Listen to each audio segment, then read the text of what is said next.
Why has the history of African peoples been erased? Well, we don't live in a fair world. Things aren't fair. You don't get equal opportunities. You get the opportunities that you create for yourself.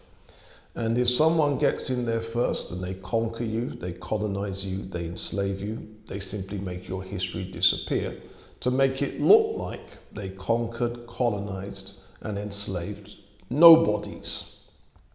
When people have a history, that makes you a somebody. So if you remove the history, you become a nobody. And so your history disappearing, nobody's lamenting the loss of that history. That's why conquerors, colonizers, and enslavers make the people whose history they've conquered, colonized, and enslaved disappear. There are psychological reasons why people would want to associate themselves with a history. There is a link between what someone thinks of themselves, what someone thinks of their people, and their history. Now, scholars talk about personal esteem, that means self-esteem, and then you have interpersonal or group esteem, which is what you think of your group or what you think of your race, racial esteem. Self-esteem and racial esteem are not the same thing. Someone can have very high self-esteem where they think highly of themselves and very low racial esteem where they think very badly of other black people. And in truth, most black people have very high self-esteem and very low racial esteem.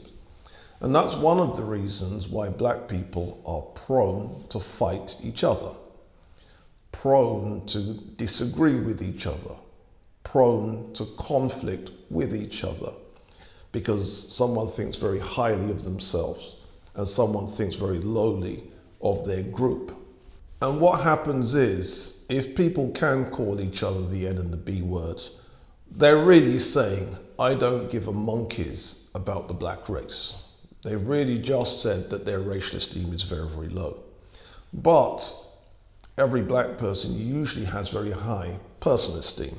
So if someone thinks highly of themselves and very lowly of their group, that is a recipe for fighting. That is a recipe for conflict. And the way to raise people's racial esteem is to introduce them to their history.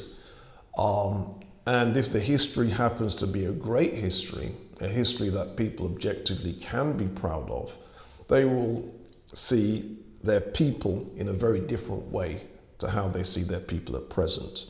And that's the difference between high self-esteem, low racial esteem, to having a balance where you have high self-esteem and high racial or ethnic esteem. The purpose of my work generally is to build that psychological balance between high personal esteem and high self-esteem.